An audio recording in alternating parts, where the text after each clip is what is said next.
This week on XFiles. X-Trek. My Little Pony Friendship is Magic. This week on Star Trek Picard. Season 2, Episode 8, Mercy.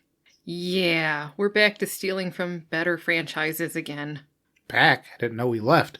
Alright, that's an excellent point. The episode opens with a pair of Vulcans chasing a kid through a forest. Yeah, I guess I'll just come straight out and tell you that little kid is that FBI guy from the previous episode.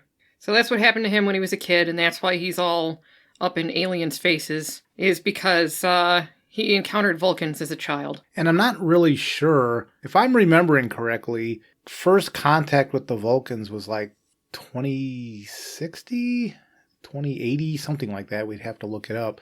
And this is still, we're in 2024. So if this guy was a kid, and this guy looked like he was in his 50s, the Fox Mulder character? Yeah, he was probably 50s, around 60 maybe. Well, from what I understand, they'd visited several times, but they hadn't made themselves known. And we did see at the end of the episode that the Vulcan had attempted to mind meld with this kid to try to wipe the memory. Obviously, it didn't work. It's entirely plausible that this kid did encounter Vulcans accidentally, and when he wasn't supposed to, and he wasn't supposed to remember it. However, this also brings us back around to why I refer to this as XFiles or X-Trek, because it felt like I was watching a ripoff of X-Files. He spent from his childhood on, he knew the truth was out there.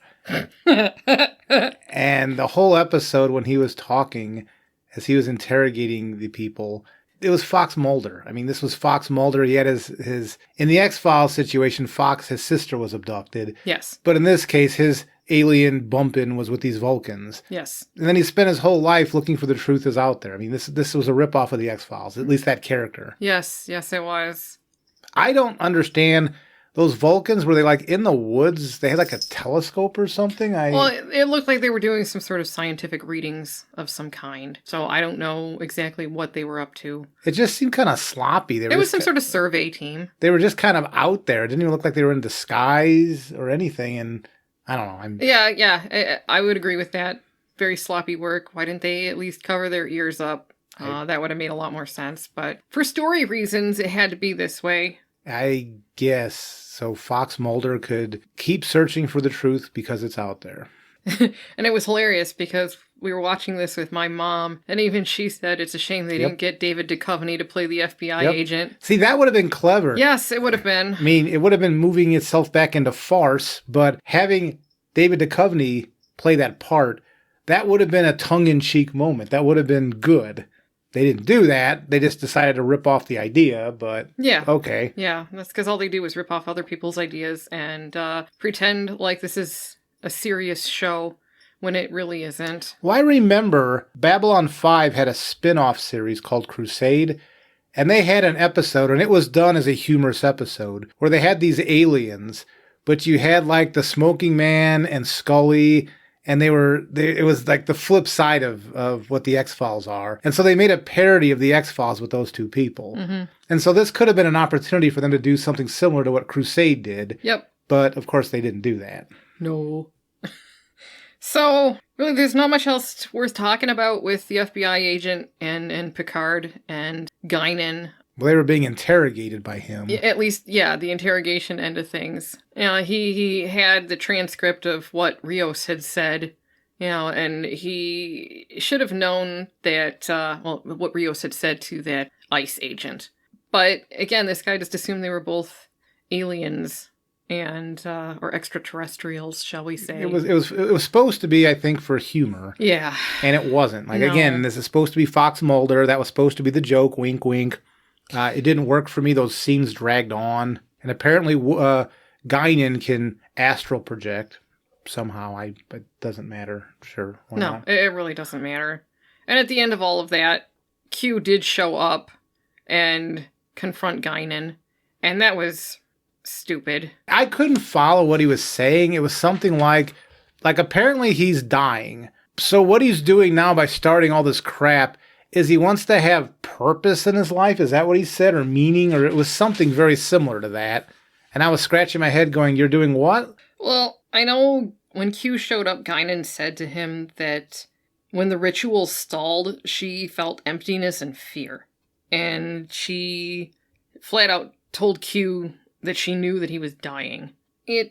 Q said a few things, like humans are all trapped in the past and it's the escape that counts. He said something about simply disappearing into nothing, which apparently is what's happening to him. And it's hilarious because there was an episode of My Little Pony Friendship is Magic. John Delancey, he is the voice of Discord on that show.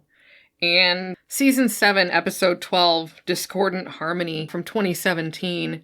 In this episode, Discord tries to go against his Puck-like nature, his trickster nature, and he becomes this straight-laced individual, and he begins to fade away out of existence. So it's just hilarious that here's Q now, apparently fading away out of existence, just like the Discord character did in My Little Pony Friendship is Magic, which again, Discord is supposed to be Q. I mean, even My Little Pony knows how to do this right, as far as not necessarily ripping off another franchise, but a real homage, because they did an excellent job with the Q Discord character. I mean, little kids aren't going to know who Q is, but their parents will. And that's one of those things that you see often in children's shows, these little Easter eggs that are meant for the parents, so it's not so horrible to watch these kids' shows. Well, that's how Sesame Street used to be. Oh, and the Muppet Show, too. I mean, back when we were younger, especially me, that's back when Sesame Street would have both children content as well as the content for adults. And they don't do that anymore. It's only for children. Yeah. Like any kind of innuendo that little kids wouldn't get, just completely gone. You can't have that.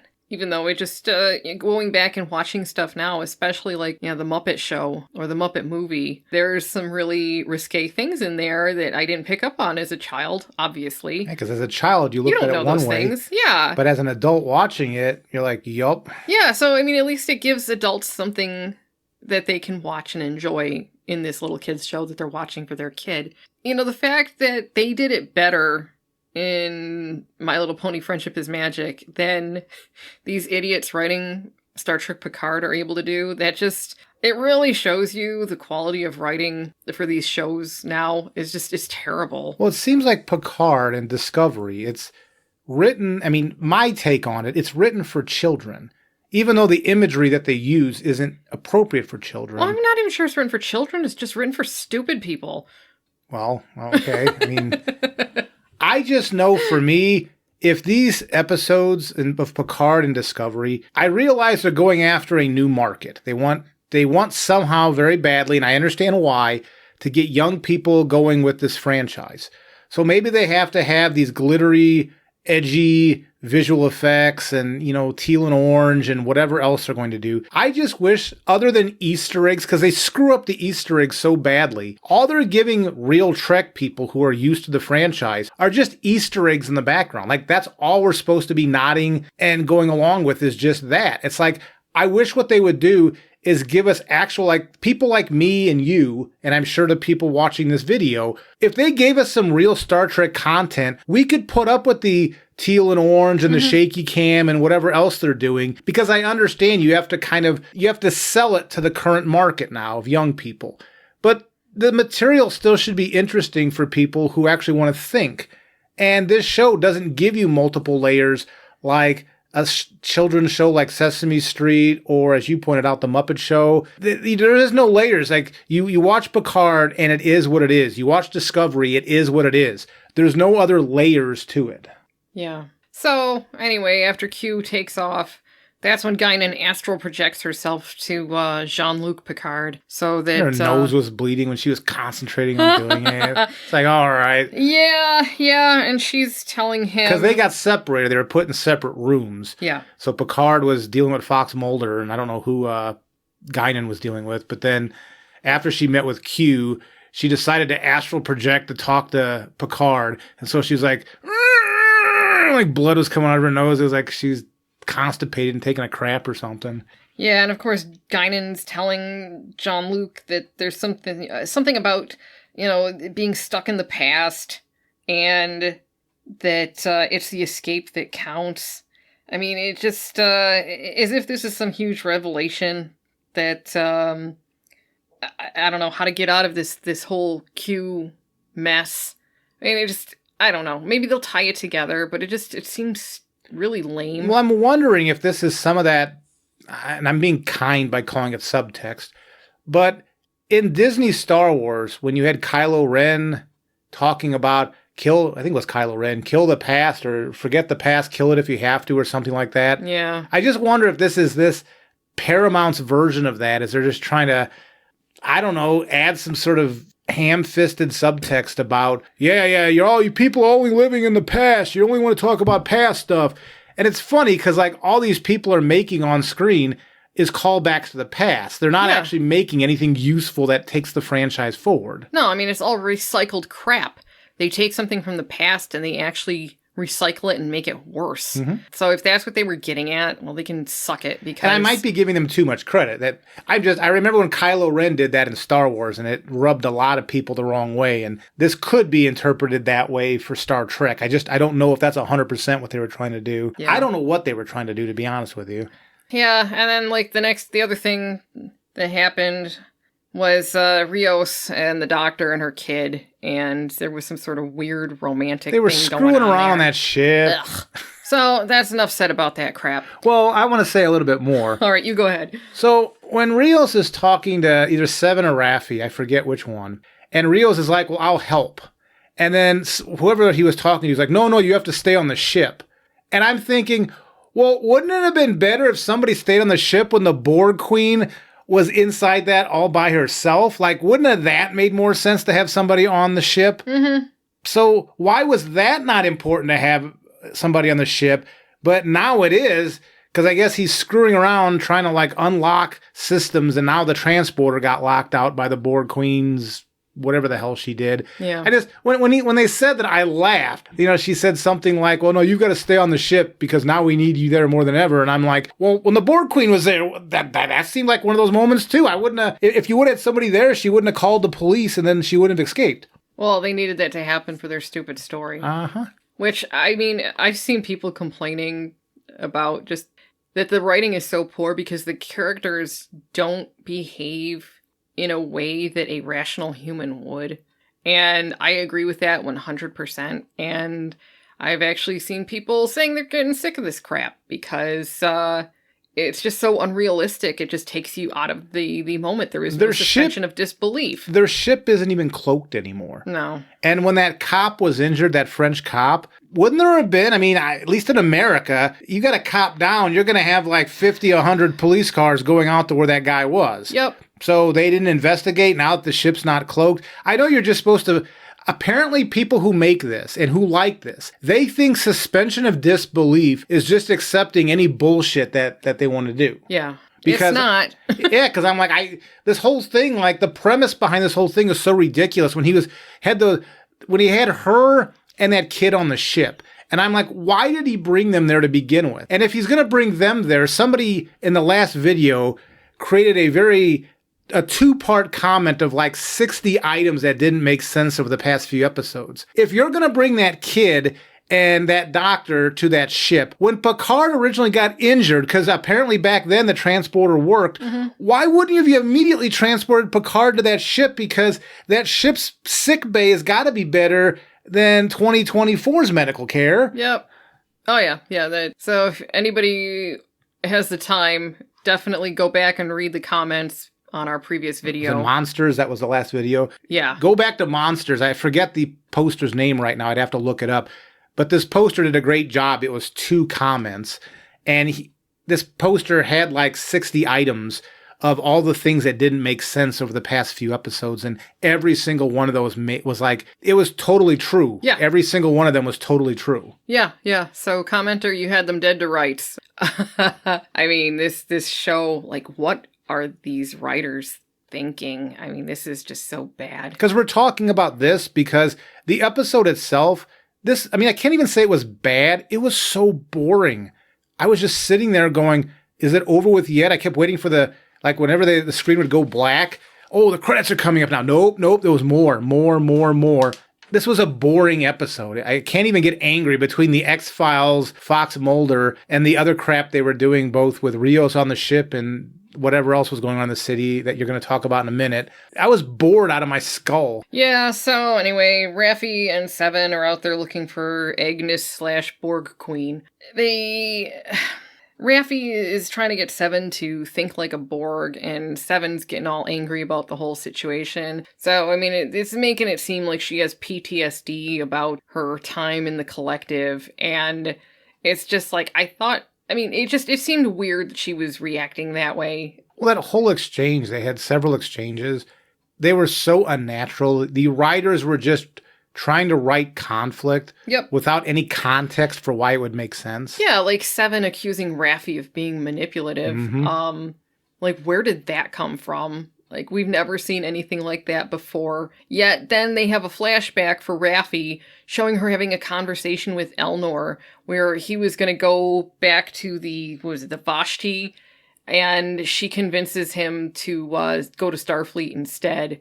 And so now she feels responsible for convincing him to do that, he's dead now.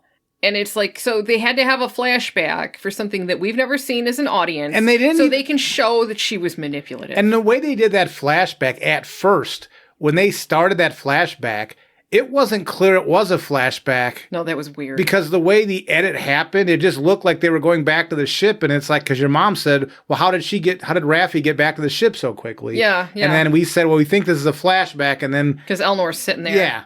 And it's like, but the editing on this, you had no indication you were now going into flashback mode. Yeah, so anyways, Seven and Raffi, they find a dead body, and apparently they postulate that Agnes / the Borg Queen, she's out there trying to form connections, and she tried to assimilate this guy, and it didn't work, and then she got frustrated, and she just killed him, and that was just, whatever. Well, then she...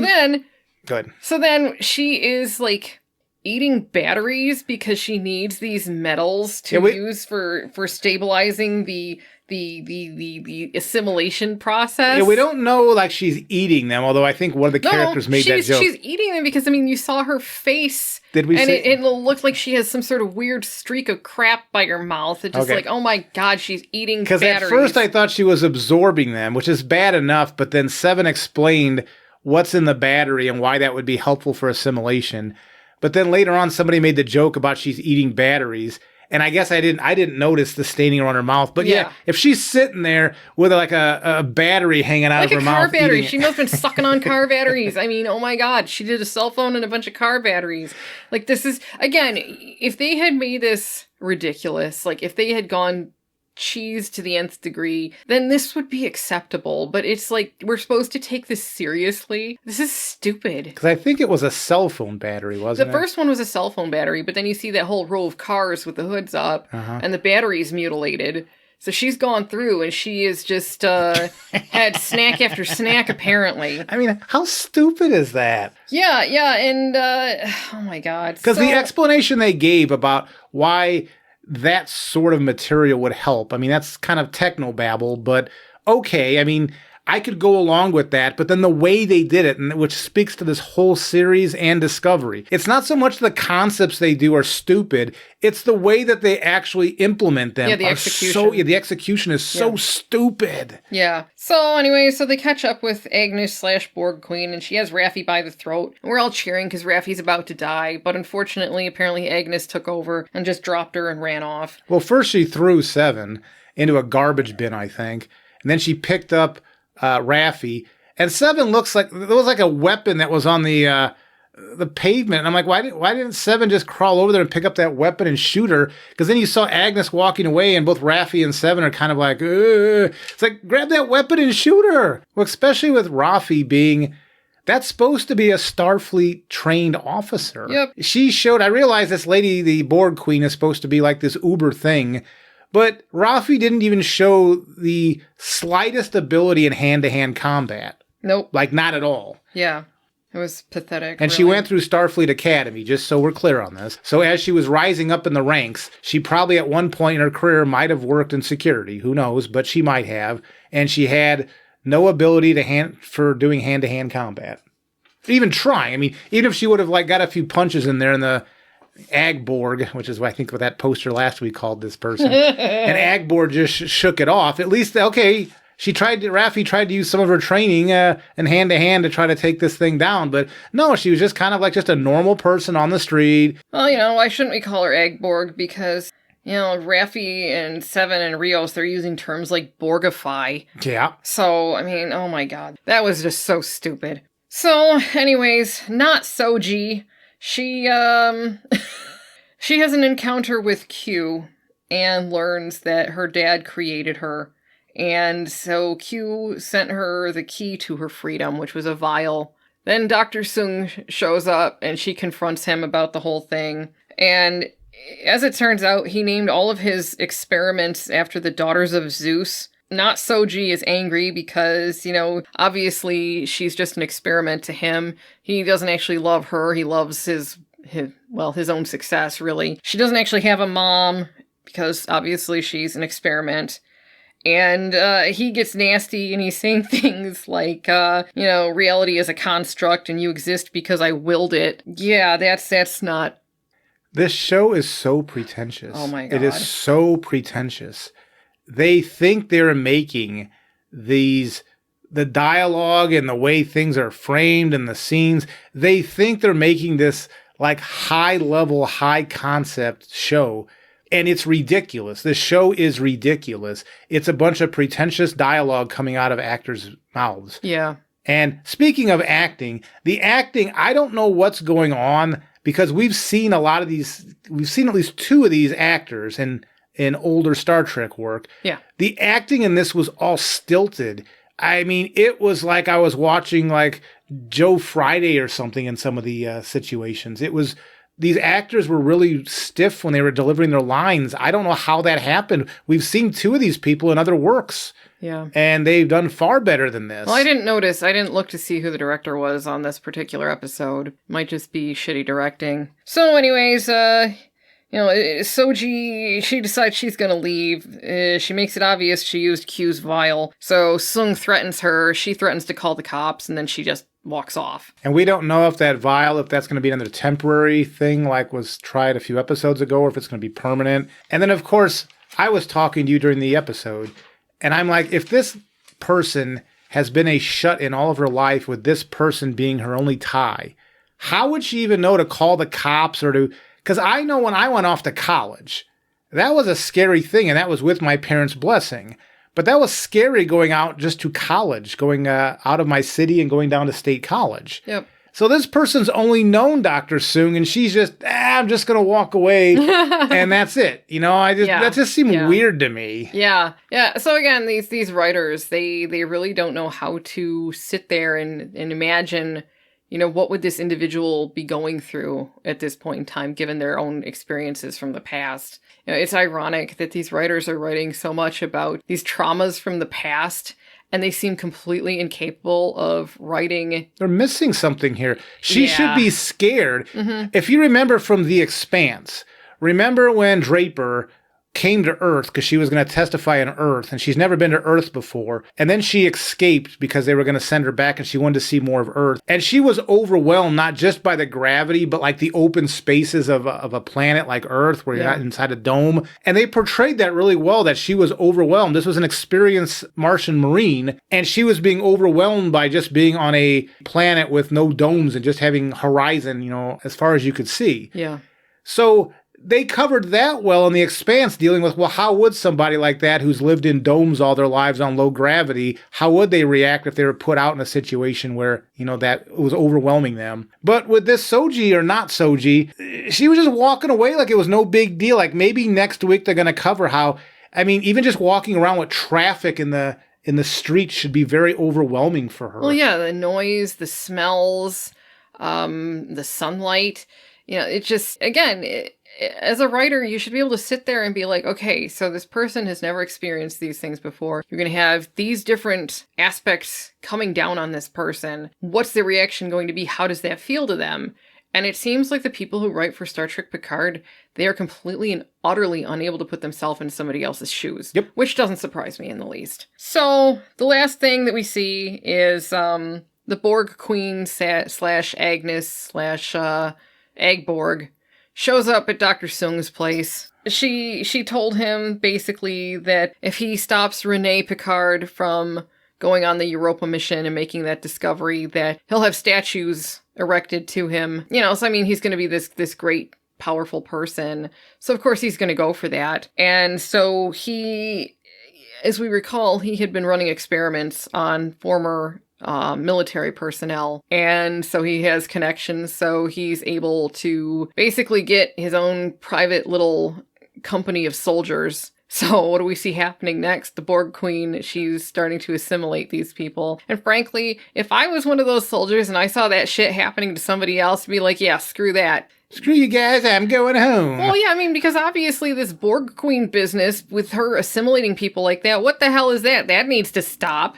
I mean, are you supposed to be defending your country, or are you, what the hell is this? Why would you stand there and just let them do that to you? And as she's doing this, I mean, she should be looking for a battery to eat, right? Because, oh my God. That's what you need. You got to eat a battery when you're assimilating people. Yeah, and so, Jean-Luc Picard he tells the other members of their little band there that they have to defend their ship because the Borg Queen wants it. And it's just like, oh my God. Like, I was so glad when this episode was over. It was so bad. It's like, I don't understand how this story can keep getting worse and worse. Just think the acting, the story itself, the logic doesn't make any sense. I mean, it's just like, why? How are you spending all of this money on this crap? What bothers me is when I look online, and I don't know, maybe these are paid sites, there are people that are like, puffing these past few episodes up. Like, how? This episode here, see, for me it wasn't bad. I was just bored. Now, that's not to say it wasn't bad, but it wasn't so horrible that, like, that's what I want to rant about as on the video. It was just so boring and so stupid. But there are people out there that think this is, like, fantastic work. Yeah, one nitpick that I have to make is when RIOS and the doctor and her kid are on the ship, and RIOS allows them to use the replicator. Yeah, the replicator. And the kid orders 4 cakes. And the replicator just does it. It didn't ask what kind of Please cake. Please specify type of cake. Yeah, exactly. That should have happened. Why didn't that happen? Because the people behind this don't know what they're doing. Oh my God. That was just one of those nitpicky things that just, like, it just exposes everything about what these idiots don't know about Star Trek. I think they're setting this lady up to be an Edith Keeler type thing, except it's not even going to be like anything significant. It's just going to be like a side thing. I mean, I might be wrong because personally, I think they're setting this up that RIOS stays in the past. To stay with her? Or she and her son go to the future. Ugh. One or the other. Well, in Star Trek 4, if I'm remembering correctly, that marine biologist did go back to the future with Kirk. Mm-hmm. So that would follow. Yeah. Yeah, so maybe she's not going to be the Edith Keeler, but it wouldn't surprise me if they're going to do that. And, like, they're on that ship of his, and they're, like, talking about stupid stuff. Yeah. And she's like... Oh, that was weird. Well, pretend that you're going to date me or we're going on a date. That we've been married for, like, all these years. It's weird. It was weird stuff. Yeah, this weird scenario. Oddly specific, by the way. And it was strange. I mean, like, that should be like, I don't know, somebody you barely just met and they're talking like that. You should run. I mean, run. And she was just taking this all in stride. She's on this futuristic ship talking to this futuristic guy, and she's just rolling with the punches. Mm-hmm. It's probably because she's a bad actor is why nothing's going on, but... No, we don't know that. I mean, the writing is clearly terrible. Yeah, so that's true. Maybe I'm not going to blame her because I know damn well that script is shit. So it was stupid. I'm just sitting there while they're on the ship screwing around going, this is stupid. Why did he even bring those two there to begin with in the last episode? I don't know. Before they left on this mission, or when they crashed on the chateau, and they were getting ready to go to Los Angeles, I think it was Agnes that was reminding everybody about the butterfly effect. Yep. So, yeah, you're right. Either this lady has to die or she's going to have to come to the future because he's already screwed that up so badly that even if Picard fixes whatever is going on with this Europa mission thing, that kid and the mom, they've been exposed so badly, contaminated so badly, you can't let them go back out in the world because who knows what that'll do to the timeline. Yep. But these writers don't know that. I mean, I don't think they do know that at all. Yeah, and because the transporter's not working, they had to use Talon's transporter. Like, did we even see her in that episode? In this past one? I don't think so. No, I don't think so either. So, what the hell? How can you be using her device when she's not even there? I mean... Well, I like how initially she was like very... Like, I've got to do this myself, and I'm reluctantly going to work with you. And now apparently she's giving access to all her toys to I guess. Picard and his people. It's like, okay. This is just one of the most mismanaged operations I've ever seen in my life. Like, Jean-Luc Picard, Admiral? I don't think so. Yeah. This is like some dumbass off the street. Yeah, and a drunk one at that. It is going to be difficult for me to rewatch The Next Generation knowing that this is the fool that Jean-Luc Picard turns into. Well, if it makes you feel any better, this is definitely just a spin-off. This is not a continuity of it can't the original series. There's so many things that do not line up in any way. This cannot be tied to what we watched. Anything before JJ. Yeah. I mean, JJ on, I guess all that crap's all tied together. Yeah. But pre-2009, none of this stuff lines up. No, it doesn't. So it was bad. I mean, just and I couldn't wait for it to be over. So every time the screen went black, I'm like, credits. Oh no! Yeah, exactly. I cannot recommend any. It's not even for cheese value because this episode had very little cheese value. There was a little bit, like the rechargeable batteries with the lithium ion batteries that apparently speeds along the process. Yeah, but that wasn't even supposed to be funny. But other than stuff like that, and that was just spaced out, and the Fox Mulder bad ripoff. But again, that could have been better. Well, agreed. Ugh. Like, there was nothing here. I can't, at least a few episodes ago when Brent Spiner was running people over with his car. Yeah, that was great. That was funny. I mean, yeah. I recommended on our channel, told people to watch that. There's nothing here. There's no scene. There's no anything here that I can recommend to say, yeah, watch this 5-second clip. It's pretty funny or it's pretty something. Yeah. No, I mean, I was regretting sitting there in front of the television set watching this. I was regretting doing it the first time. I cannot, in good conscience, recommend anybody spend any time watching this show, especially this episode. Yeah, so don't you guys go and watch this crap. We will continue to watch it and let you know what happened. But, oh my god, this is awful. I think there's, 2 more episodes to go? For this season. Yeah, and then supposedly they're taking this arc into season 3, and that's when all the Next Generation actors are coming back. Oh. As I said when they introduced that a few videos ago, they're going to ruin every one of those characters. They're going to character assassinate every single one of those characters. This story is so ridiculous that anybody who goes along with this story is just going to be grabbed and yanked down under the water of this ridiculousness. Yeah. So they're going to stretch this into season 3. This is a ridiculous story. They would be better off just solving the problem at the end of this season. And if they got to have another season, maybe they can try yet again. Like they do at Discovery. Every season they try to reboot the thing because people hate what they did. Yeah. Maybe they could do that in season 3. But no, it seems like this is going to carry right over because they filmed them back to back. Yeah, apparently this is just an extension of season 2. Is what it's going to be. This show is horrible. It's toast. It's going to destroy, or it has destroyed, the legacy of Jean-Luc Picard. It's done. Well, my recommendation to people is just remember that actors are not the characters. Correct. And even if one of these actors, like, say, I don't know, Patrick Stewart, goes in and plays a version of Jean-Luc Picard that is terrible, you don't have to accept that in the original continuity. Just ignore it and enjoy what you used to enjoy. Don't let these actors being in shitty productions ruin what you loved about the original.